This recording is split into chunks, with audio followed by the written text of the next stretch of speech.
할렐루야. 일주일 동안 평안하신 줄 믿습니다. 시편 말씀 우리 함께 공부하고 나누는 것이 마치고 이제 잠언 지혜의 말씀인데요. 잠언도 한 4-5번 정도 나눠서 말씀을 드리려고 합니다. 여러 번 읽으셨을 것이고 또 설교도 많이 들으셨을 것입니다. 제가 강조하는 것은 아는 지식에 그치지 않고 계속 묵상을 하시고 여러분들이 받은 느낌과 감동과 실천사항을 자꾸 기록하는 습관을 좀 가지시기를 권면을 하고 있습니다. 그래서 성경을 빨리 한번 다 읽는 것도 중요하지만 천천히 그 핵심의 주제들을 곱씹어 보면서 내가 묵상을 적어보는 것이 중요합니다. 그래서 여러분 시편 잠언도 마찬가지고 우리가 신앙생활을 평생 하지 않습니까? 50년, 60년 한다고 보면은 1-2년의 차이는 별것 아니지만 1년에 300번을 큐티를 하면 10년이면 3000번입니다.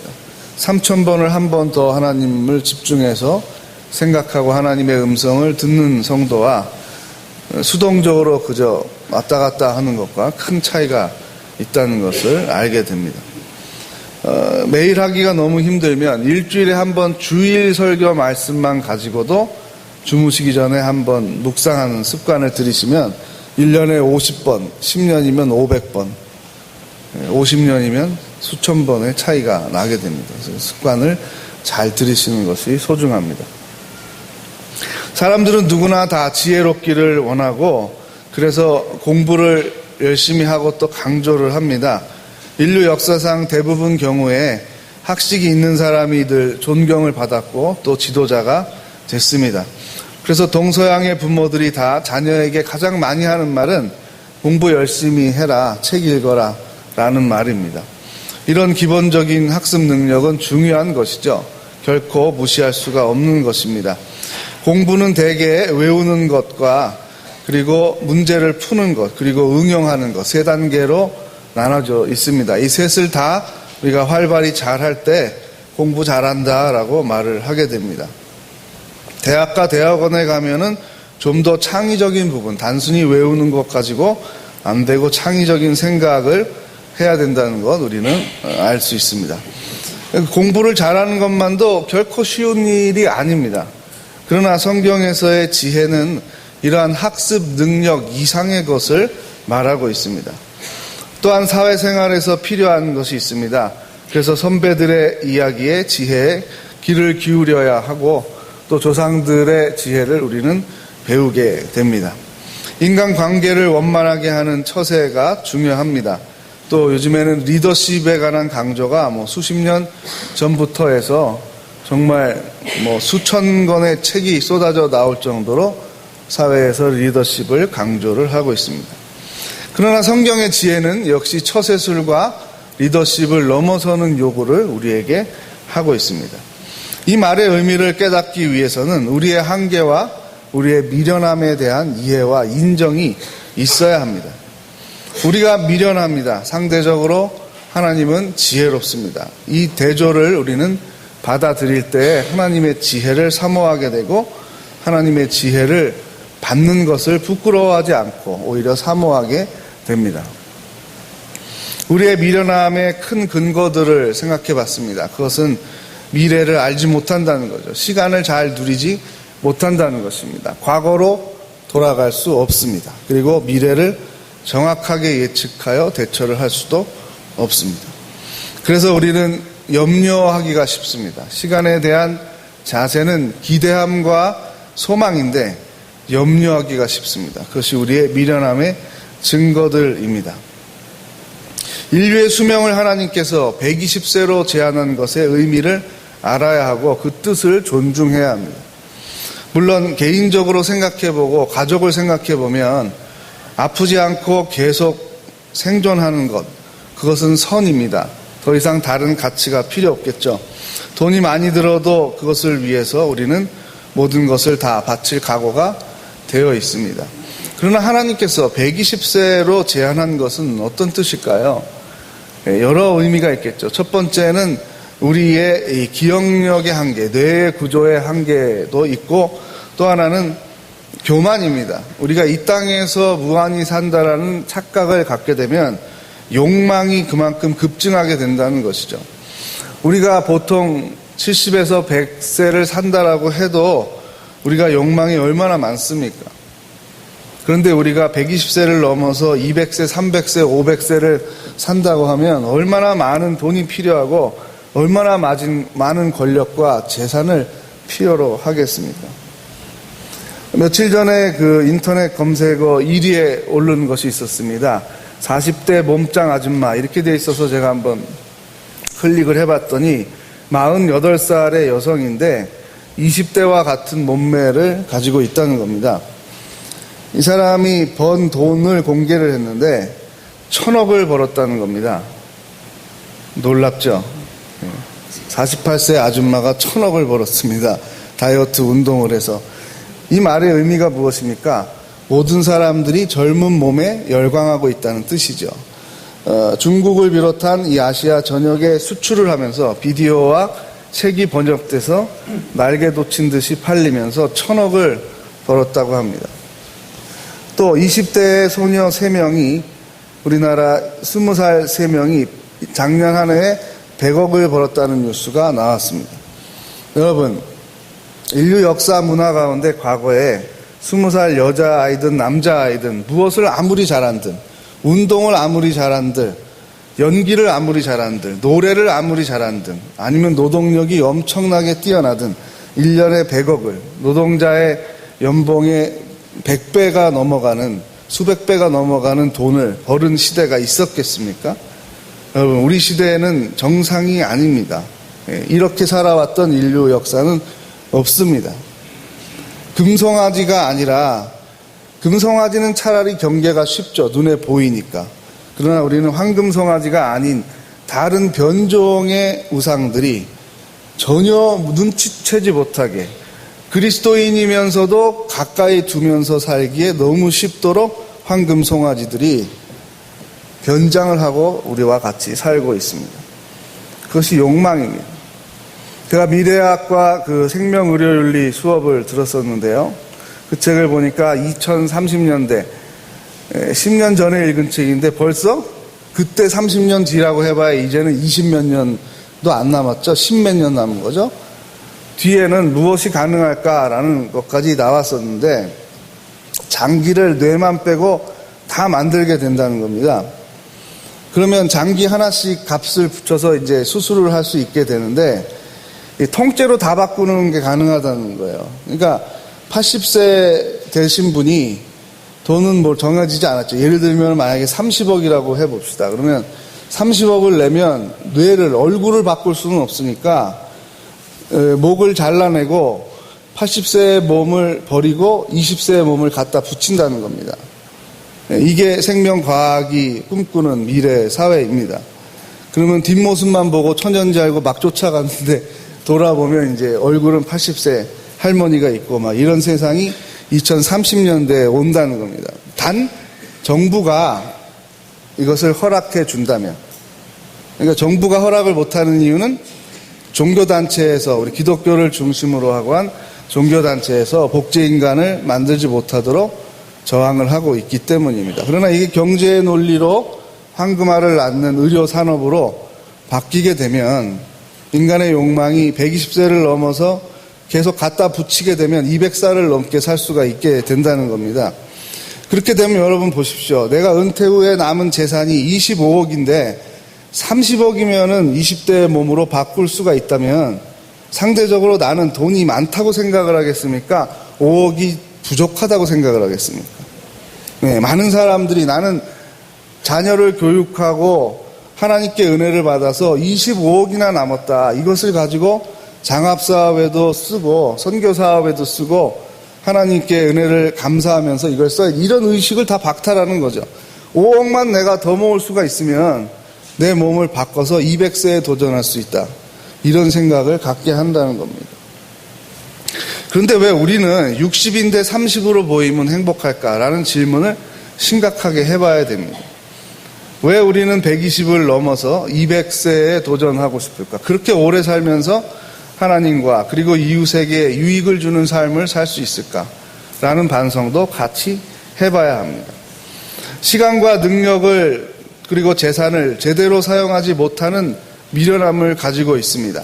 도덕적 해이라는 말은 개인뿐만 아니라 기업, 나아가 국가, 나아가 세계 전체의 의식이 잘못되고 있음을 말하고 있습니다. 우리나라의 IMF 구제금융 시대에 서양 사람들이 많이 우리나라에게 한 말이 기업의 경영인들이 도덕적 해이를 가지고 있다. 그래서 무분별하게 차입을 해서 경영을 방만하게 해서 망하는 것이다라고 얘기했는데 그 서양의 자신들은 어땠습니까? 2008년에 서브프라임 모기지 때는 우리나라가 부도를 냈던 금액과는 비교가 안 되는 엄청난 5천조의 돈의 문제가 생겼습니다. 왜 그렇게 생겼습니까? 여러분, 10억을 넣어놓고 정기예금 이자 3%를 받는 것은 바보스러운 일이라는 광고가 등장하기 시작했습니다. 3개월 동안 헤지펀드에서 15%의 수익을 냈습니다. 그래서 해지를 했습니다. 그런 광고가 미국에서 유럽에서 판을 치기 시작했습니다. 여러분, 10억을 가지고 1년에 3%를 받기를 원하세요? 3개월에 15%를 받기 원하세요? 그 광고를 봤을 때 어디로 돈이 이동하겠습니까? 네, 고수익을 주는 돈으로 이동하게 됩니다. 그러면 여러분 보십시오. 금융기관에서는 어떻게 해야 됩니까? 고객에게 3%, 3달에 15%를 주려면 그거보다 더 벌어야 되죠. 인건비도 줘야 되고 건물 유지에 대한 거 그리고 감가상각도 계산하면 얼마나 많은 돈을 벌어야 되겠습니까? 그래서 다 비정상적인 투기 상품에 열을 올리게 됐습니다. 아주 쉽게 예를 들면 집이 10억짜리 집인데 여러 금융권에서 대출을 받고 하면은 20억을 대출을 받을 수 있게 하는 거예요. 그러면 그 집을 산 사람이 경제가 망가져서 집 가져가시오, 나 못 갚습니다. 그러면 금융권이 나눠서 그 집을 처분해야 되는데 얼마를 회수하게 되는 거죠? 10억을 회수하게 되는 거죠. 대출은 얼마가 나갔습니까? 20억이 나갔습니다. 그게 서브프라임 모기지 사건입니다. 그래서 전체적으로 손해를 보게 된 돈이 5천조라는 겁니다. 5천조를 메꿔야 됩니다. 어떻게 메꿔야 됩니까? 그래서 국채를 발행하게 된 것이죠. 그 상당 부분의 국채를 누가 사가지고 갔냐면 돈이 남아도는 중국에서 사가지고 간 것입니다. 그래서 여러분 지금 외환보유고 세계 1위가 중국입니다. 그래서 미국이 중국에 대해서 큰 힘을 발휘하지 못하는 이유가 미국의 국채를 제일 많이 가지고 있는 나라가 중국입니다. 그리고 일본입니다. 아시아 나라들이 미국의 실상의 내부적인 주인이 되고 있다는 뜻이죠. 그리고 대만과 우리나라가 그 뒤를 잇습니다. 이 아시아의 네 나라가 달러를 가장 많이 소유하고 있는 세계의 나라가 되고 있습니다. 몇 년 지나고 나서 유럽에 비슷한 일이 또 생겼습니다. 그리스가 망하게 생겼는데 유럽이 연합체제로 되어 있기 때문에 유로화가 폭락이 되면 경제가 망가지게 됩니다.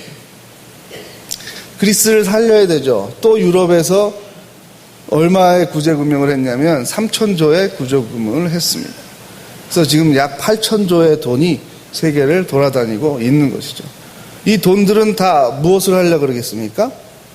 약한 나라들을 공격해서 환율을 조작하고 약한 나라의 기업을 집어삼키는 것을 통해서 수익을 극대화하는 것으로 나아가고 있습니다. 노동의 가치가 땅에 떨어졌습니다. 어떤 연예인은 광고 사진을 찍고 10억을 받습니다. 어떤 스포츠 선수는 1년에 1,000억을 받습니다. 회사에 다니고 매일 출근하고 야근해야 되고 일하는 사람의 연봉과 계산해 보면 이것은 가치의 문제가 완전히 전락이 되어 있다는 것을 알 수 있습니다. 너도 나도 다 가난합니다. 세계 인류 문화 역사상 가장 풍요로운 먹거리와 편리한 삶과 전자제품을 가지고 있지만 지금 시대의 인류는 어느 인류보다도 이웃을 생각하지 못하는 지극히 쫓기는 염려의 삶과 그리고 만족하지 못하는 강박에 시달리고 있습니다. 얼마나 많은 정신병들이 많은지 모르겠습니다. 얼마나 많은 우울증 환자들이 많은지 모르겠습니다. 못 먹어서가 아닙니다. 집에 자가용이 없어서가 아닙니다. 함께 사는 삶, 지혜로운 삶을 박탈당하고 있기 때문입니다. 우리는 이웃과 하나님을 생각하기 어렵습니다. 왜? 아직도 내 눈에 보여지는 것들은 내가 갖지 못한 좋은 것들이 꼭 필요해서가 아니라 갖고 싶은 것들이 너무나 많기 때문입니다. 세상의 광고 영상, 우리 아이들이 3살, 4살 때부터 몇 시간씩 보게 되는 광고의 영상들은 가장 세련된 촬영 감독들과 작가들이 붙어서 만들고 있습니다. 30초 방영되는데 400만 원, 20초 방영되는데 300만 원입니다. 우리 눈에 각인되려면 하루에 12번 이상을 보여줘야 한다고 합니다. 그러면 한 제품이 히트를 치기 위해서는 한 방송국에 300만 원이 12번이면 얼마입니까? 400만 원가량이 되는 거죠. 세 방송국이면 1억 2천만 원이 됩니다. 케이블 방송국 100개 가까이 있습니다. 수십 개의 신문과 수백 개의 잡지가 있습니다. 인터넷 포털 사이트들이 있습니다. 여러분 극장에 보시고 텔레비전 보십시오. 핸드폰 광고가 얼마나 많이 나오나 한번 보십시오. 세계적으로 우리나라는 가장 빨리 핸드폰을 바꾸는 나라입니다. 우리가 3년 전에 쓰던 제품도 평균적으로 세계 시장에 가면 아주 세계적인 우수한 품질에 갖고 싶어하는 핸드폰이라고 합니다. 그러나 우리는 초등학생들도 공짜로 줘도 안 가지려고 합니다. 그만큼 빨리빨리 우리에게 꼭 필요한 것이 아니라 그 기능에 10분의 1도 사용하지 못하는데도 그저 새 것이 나오면 그 이전 것들을 차별화하는 가운데 다 바꾸고 말게 그렇게 전략을 짜서 마케팅을 하고 있습니다. 부족한 것을 채우는 데는 우리의 연봉 2배가 돼도 부족할 것입니다. 우리의 수명이 2배로 돼도 갖고 싶은 것을 다 채우지 못한다는 것이죠. 이 모든 관계들을 바로잡을 수 있는 것은 하나님 경외라는 것입니다. 우리가 정작 두려워하는 것, 우리가 염려와 관심과 에너지를 뺏기고 있는 대상이 잘못됐다는 것입니다. 경외가 무엇입니까? 하나님을 두려워하고 대신 다른 쓸데없는 대상들은 두려워하지 않고 담대하게 우리가 그것을 다스린다는 것입니다. 그것이 지혜입니다. 무엇을 많이 외워서 공부 잘하는 것만이 지혜의 전부라고 할 수가 없는 것이죠. 하나님께서 말씀하시는 지혜는 하나님을 경외함으로 하나님 기뻐하시는 일을 행하고 싫어하시는 일을 금하는 것입니다. 여러 번 말씀을 드렸습니다. 한번 따라해 보겠습니다. 하나님 경외는 하나님 기뻐하시는 일을 하고 하나님 싫어하시는 일을 금하는 것이다. 네, 이것이 내용이 어렵거나 너무 방대해서 외우기 어렵거나 하지 않습니다. 문제는 마음이죠. 그래서 잠언에 우리의 마음을 지키라고 말씀하고 있습니다. 작년 12월에 제가 이미 그 잠언의 말씀을 인용해서 말씀을 드렸습니다. 우리가 마음을 지켜야 합니다. 그것이 지혜입니다. 라고 말씀을 드렸습니다. 우리가 마음에 병이 들면 아무리 우리 눈에 좋은 것을 먹고 눈에 좋은 것을 집안에 갖다 놓고 들여놔도 만족할 수가 없습니다. 하나님 경외는 우리가 두려워해야 될 대상을 바로잡는 것입니다. 하나님은 우리에게 죽음을 초월할 수 있는 소망을 주셨습니다. 시간을 잘 다스릴 수 있는 지혜와 동료들을 허락해 주셨습니다. 그러므로 우리가 더불어 사는 것, 특별히 고아와 과부와 나그네, 나보다 연약한 이웃이 언제나 있다는 것을 기억하라고 말씀합니다. 내 삶의 불행감이 어떻게 극복되는가? 오히려 내가 자선하고 봉사하고 나보다 어려운 사람들을 도와줄 때에 나의 불행감이 극복된다는 것입니다. 그것이 삶의 원리입니다. 하나님 우리에게 주신 지혜의 삶입니다. 비교의 대상을 상위 0.1%에다 놓고 계속 그 삶과 비교해서 없는 박탈감에만 시달린다면 우리가 어찌 생명력 있게 지혜 있게 살겠습니까? 하나님을 경외하는 지혜자들에게 이 두려움의 관계가 바로 정립이 되면 하나님께서 보너스로 주시는 것인데 그것이 바로 명철입니다. 명철. 그 명철은 무엇인가 하면 옳고 그른 것을 분별해서 바른 선택을 하는 것이에요. 지혜의 가장 귀중한 열매가 명철입니다. 바른 선택을 하는 것입니다. 우리의 인생이 얼마나 많은 갈림길이 있습니까? 선택이 있습니까?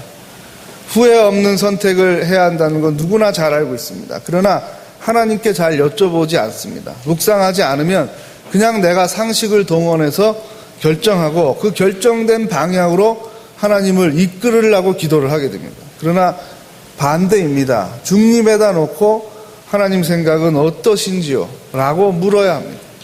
오래 물어야 돼요. 1초 물어보고 하나님 이 방향으로 전 갑니다. 따라오십시오. 도와주십시오.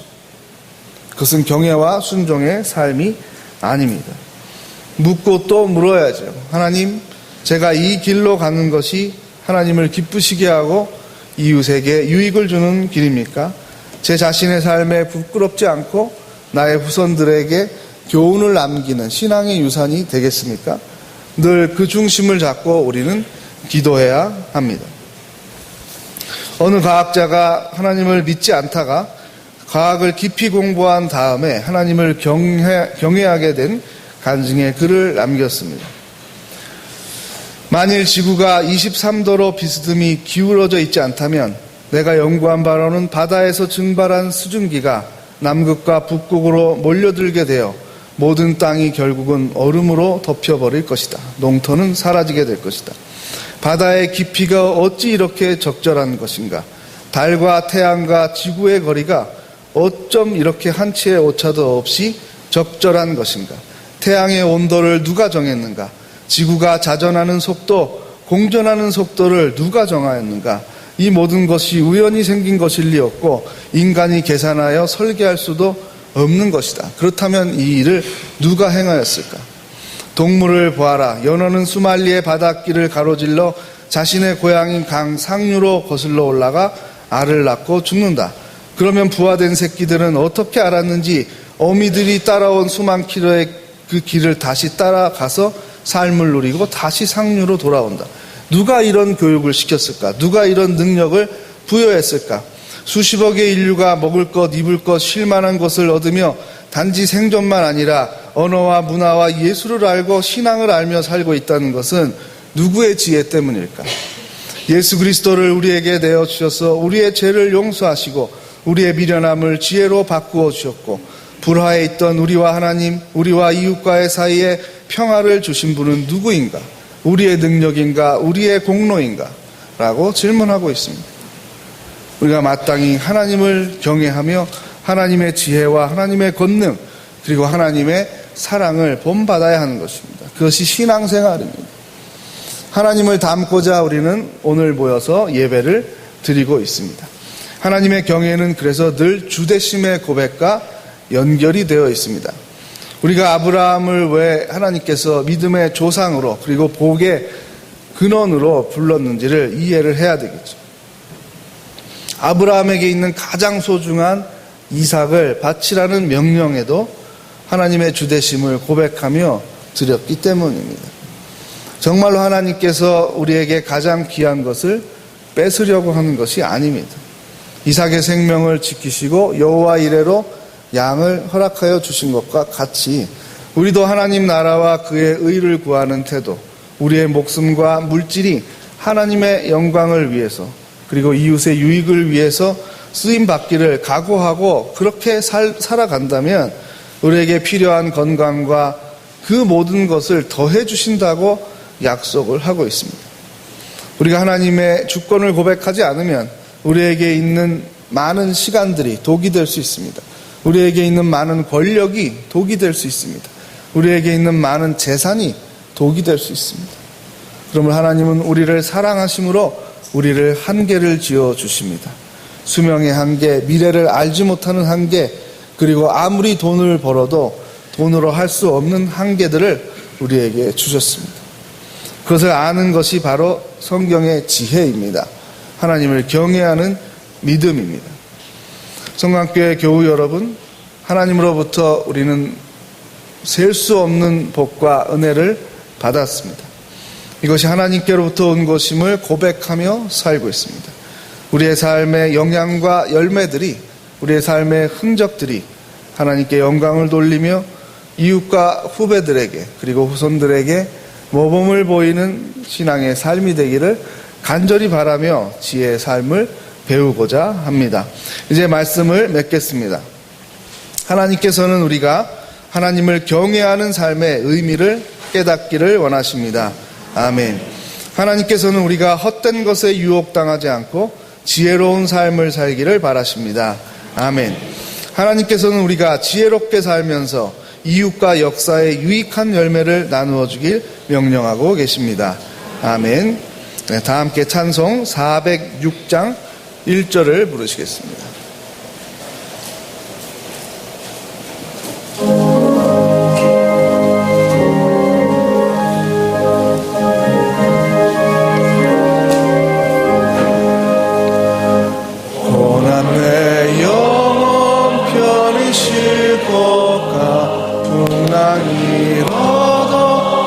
안전한 복음 폭풍까지도 다스리시는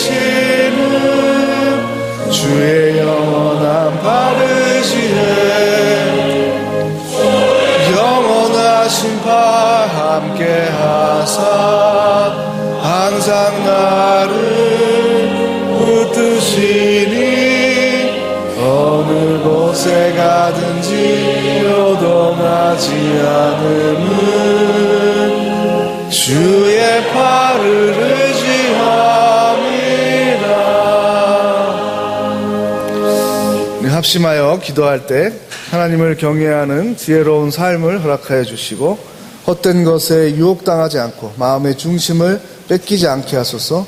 하나님에게 우리의 마음의 중심을 드리며 예배하는 가운데 이웃과 역사에 유익한 열매를 맺고 나누어주는 우리의 지혜로운 삶이 되게 해달라고 합심하여 기도를 드리겠습니다.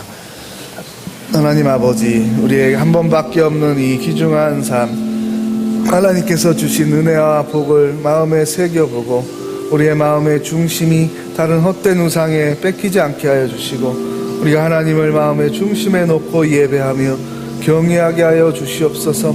하나님보다 더 우선하는 것, 하나님보다 더 두려워하는 것, 하나님보다 더 좋아하는 것들을 몰아내게 하여 주시고 참된 예배자로서의 삶을 살게 하여 주시옵소서. 세상의 유혹을 이길 만한 하나님의 신령한 지혜를 받기를 원하오니 말씀의 묵상과 깨달음과 변화를 통하여 하나님의 지혜를 우리에게 허락하여 주시옵소서. 하나님의 지혜와 명철을 통하여 바른 선택을 하며 이웃에게 유익한 삶을 살며 복된 삶으로 하나님께 영광을 돌리게 하여 주시옵소서. 우리의 삶에 좋은 영향이 나타나게 하여 주셔서 우리와 동시대를 살아가는 이웃들과 후손들에게도 좋은 영향을 미치며 살아가는 우리의 지혜로운 삶이 되게 하여 주시옵소서. 하나님 나라와 의를 구하며 그 모든 것을 더해 주시는 하나님을 경험케 하여 주시옵소서.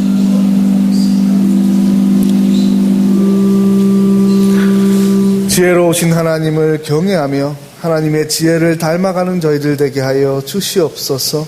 시간과 돈과 권력과 명예와 죽음에 대한 두려움의 마음을 뺏기지 않게 도와주시고 쾌락에 우리의 마음을 뺏기지 않게 도와주시고 하나님을 경외하는 일과 나보다 연약한 사람들을 섬기며 복음을 전하는 일에 마음의 중심을 놓게 하여 주시옵소서. 그러한 지혜로운 삶을 통하여 하나님께 영광을 돌리며 바른 판단을 하며 선한 열매를 맺어가며 살게 하여 주시옵소서. 우리에게 지혜를 아낌없이 허락하여 주시는 예수 그리스도의 이름으로 기도합니다. 아멘.